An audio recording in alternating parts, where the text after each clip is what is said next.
लेकिन हालात बद से बदतर हो गए। मेरे खिलाफ फर्जी मुकदमों में चार्जशीटें भेजी जा रही हैं। चौक से भेजी गई, थाना चौक से भेजी गई, थाना शहादतगंज से भेजी गई। अब तो मुझ पे गैर जमानती वारंट लेकर मेरे घरों की कुर्की की नौबत आ गई है। मैंने बहुत दुखी मन से देश के राष्ट्रपति महोदया से अपील की है, इच्छा मृत्यु के लिए पत्र लिखा है कि मुझे अनुमति दी जाए, क्योंकि मैं बहुत डिप्रेशन में हूं। रोज एक कदम अपने सुसाइड की तरफ बढ़ रहा हूं। मैं अकेला हूं, मेरी आवाज कोई वही है अकेला।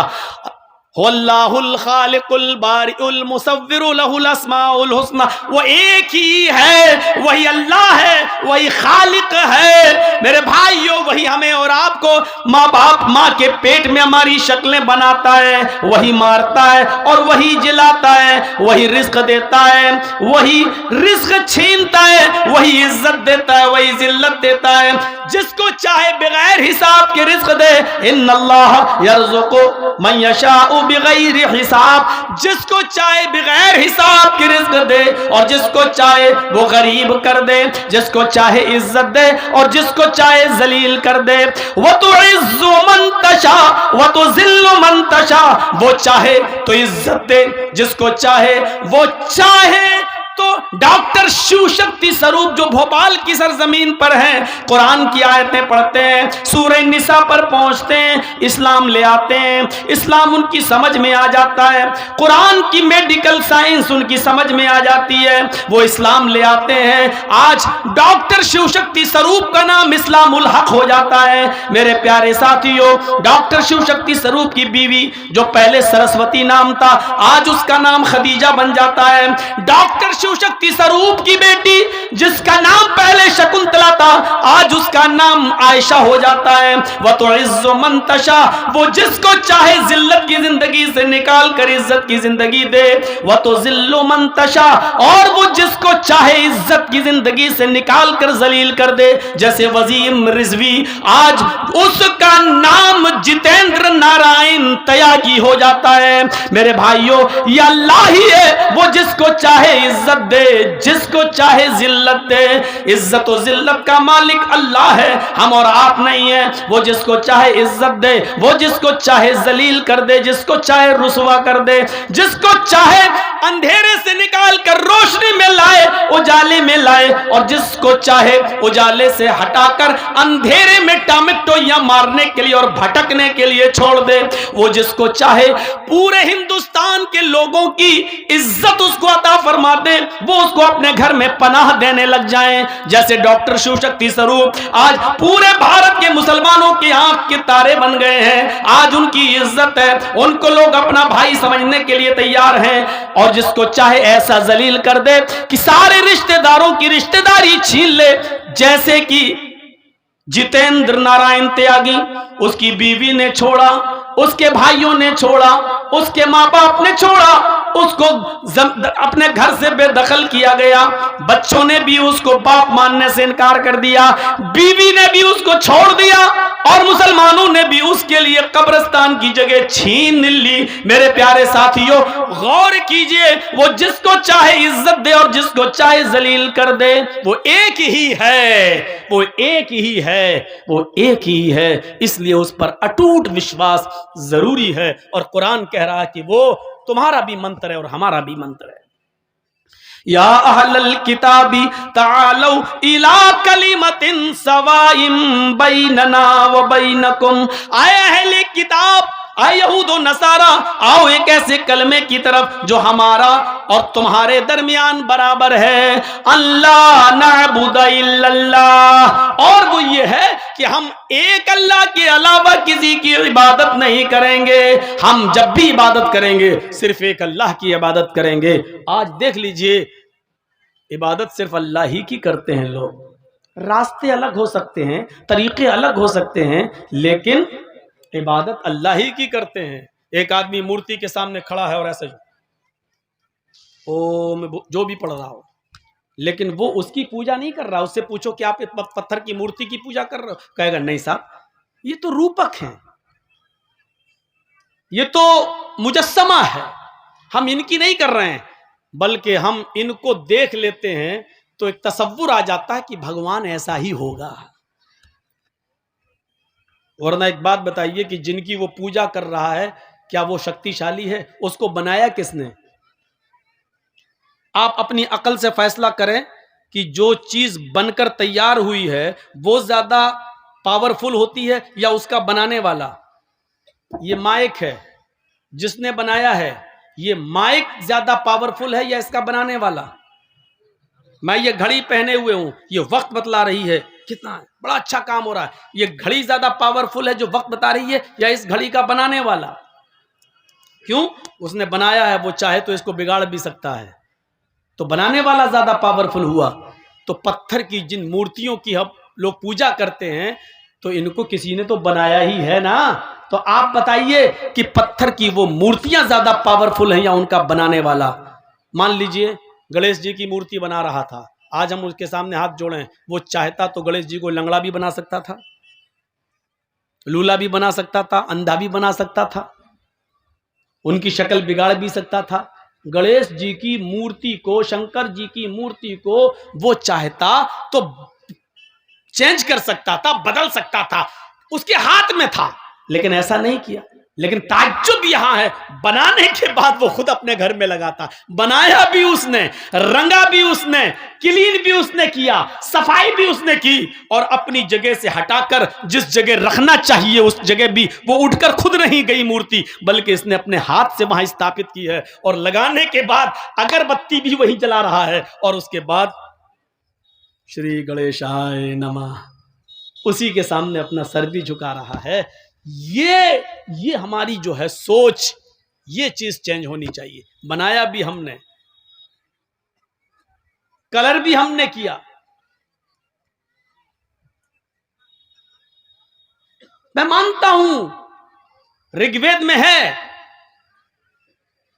मिट्टी की बनी हुई मूर्ति की पूजा करो, और जहां जहां लफ्ज पूजा ईश्वर के साथ आया है वहां इबादत है, और जहां ईश्वर के अलावा किसी और के साथ आया है, एक उसूल याद रखना, वेदों में, पुराणों में, उपनिषदों में जहां जहां ईश्वर के साथ पूजा आया वहां उससे मतलब मुराद क्या है? इबादत। और ईश्वर के अलावा, अल्लाह के अलावा किसी इंसान के साथ पूजा का लफ्ज आया तो वहां उसका मतलब क्या होगा? सेवा, खिदमत। जैसे ईश्वर की पूजा करो तो इसका मतलब होगा अल्लाह की इबादत करो। और फिर उसी वेद में आया है, अपने बाप की, मात्र पिता की पूजा करो, अपने माँ बाप की पूजा करो, तो इसका मतलब क्या होगा? अपने माँ बाप की खिदमत करो, सेवा करो। यहां पूजा का मतलब इबादत नहीं होगा, क्योंकि हिंदू धर्म भी इबादत डबल डबल नहीं मानता, एक ही की इबादत मानता है। तो ईश्वर के साथ जब पूजा का लफ्ज बोला जाएगा तो इबादत, और ईश्वर के अलावा किसी और के साथ बोला जाएगा तो उसका मतलब क्या होगा? सेवा, खिदमत। इस चीज को, इस उसूल को आप याद रखिएगा। अब चलिए और देखिए क्या लिखा है, मिट्टी की बनी हुई मूर्ति की पूजा करो। इसका मतलब क्या हुआ?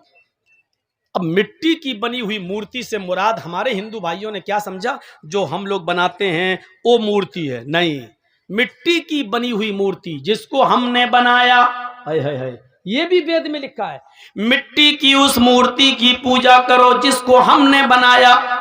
ईश्वर कह रहा है, अल्लाह कह रहा है ऋग्वेद में, हिंदू के धर्म के मुताबिक क्या कह रहा है? उस मिट्टी की मूर्ति की पूजा करो जिसको हमने बनाया है। तो ईश्वर ने मिट्टी की कौन सी मूर्ति बनाई है? हाँ, हजरत आदम अलैहिस्सलातु वस्सलाम को उसने किससे बनाया? मिट्टी से। और फिर उसके अंदर क्या डाली? रूह डाली। हम और आप किससे बने हैं? मिट्टी से। ईश्वर ने, अल्लाह ने मुख्तलिफ जगहों की मिट्टी लेकर उससे आदम अलैहिस्सलातु वस्सलाम का पुतला बनाया, फिर उनके अंदर रूह डाली, फिर उनको जन्नत के अंदर भेज दिया।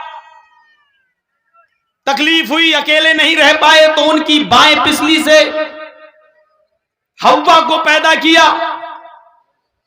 तो अल्लाह ने भी एक मूर्ति बनाई है मिट्टी की। वो कौन सी है? आदम। और आदम से कौन बना है? आदमी, इंसान। तो अब इस मंत्र का तर्जुमा क्या होगा?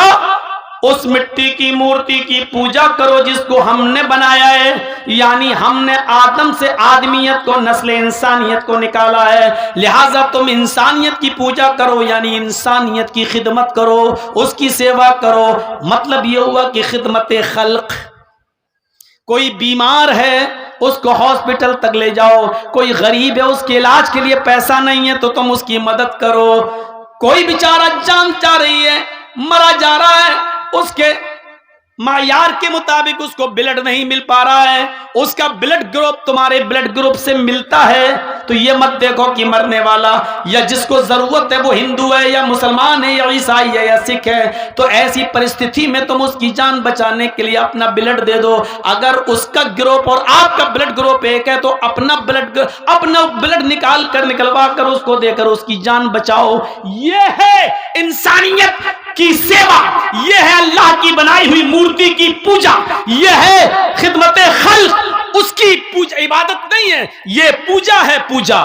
फरमाया अल्लाह रब्बुल आलमीन ने, हदीस कुदसी है, अल्लाह के नबी फरमाते हैं कि अल्लाह ने फरमाया। जिस हदीस में अल्लाह के नबी ये कहें कि अल्लाह ने फरमाया तो वो हदीस कुदसी कहलाती है। अल्लाह के नबी फरमाते हैं कि कयामत के दिन अल्लाह कहेगा, आए मेरे बंदे, मैं दुनिया में भूखा था, तूने मुझे खाना क्यों नहीं खिलाया? आए मेरे बंदे, दुनिया में मैं भूखा था, तूने मुझे खाना क्यों नहीं खिलाया? बंदा कहेगा, आए अल्लाह तू कैसे भूखा रह सकता है? आए अल्लाह तू तो खाता ही नहीं है, फिर तुझे कौन खिलाए?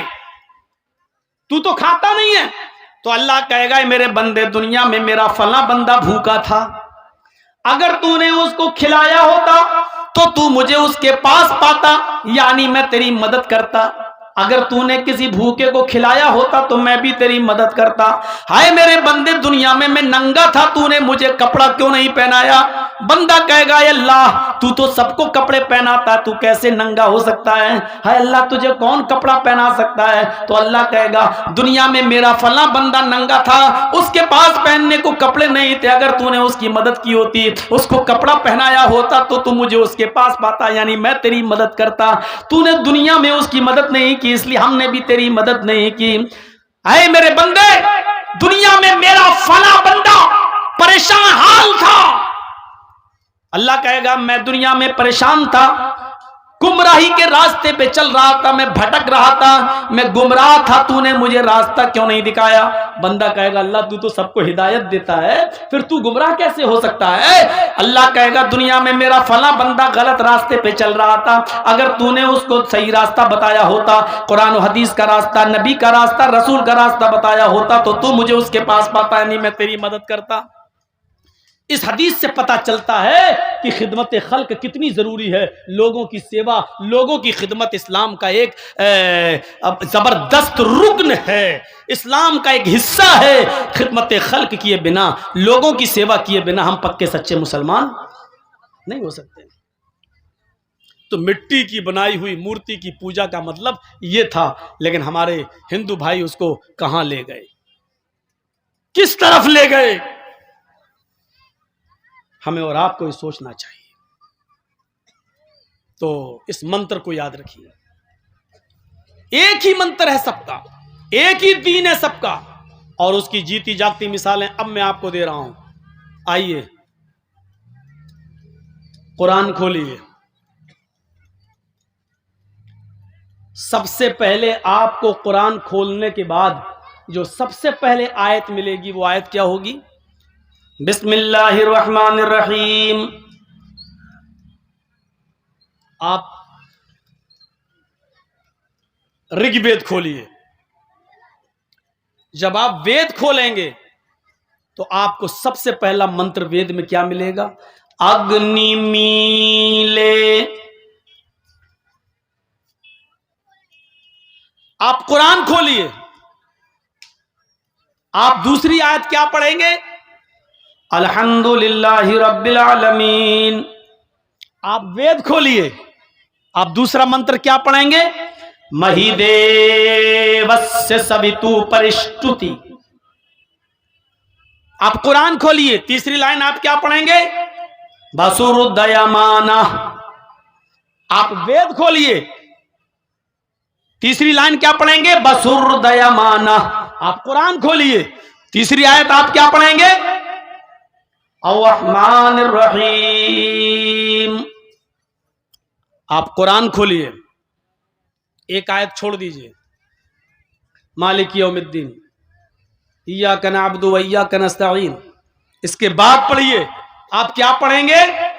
इहदिनस सिरातल मुस्तकीम। वेद खोलिए, वेद में चौथा मंत्र आपको क्या मिलेगा? नए सुपथराय आसमान। अब देखिए दोनों क्या है। काश